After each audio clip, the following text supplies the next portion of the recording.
बिस्मिल्लाहिर्रहमानिर्रहीम। अस्सलामुअलैकुम। BBC 11 headlines news से मैं हूं सबा मुनीर।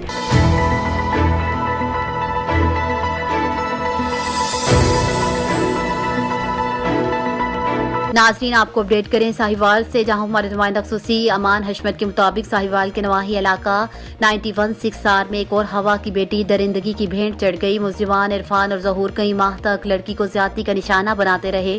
तफसीलात के मुताबिक साहिवाल के नवाही इलाके 91/6 में दरिंदगी का शिकार होने वाली लड़की मुबीन की वालदा ने मीडिया से गुफ्तगू करते हुए कहा कि मेरी बेटी को इरफान और जहूर कई माह तक ज्यादती का निशाना बनाते रहे और मुलजिमान मेरी बेटी को धमकियां देते थे कि अगर तुमने अपने घर वालों को बताया तो तुम्हें कत्ल कर देंगे। वालदा का कहना है कि मेरी बेटी का ज़हनी तवाज़ुन ठीक नहीं और उसको सुनता भी कम है।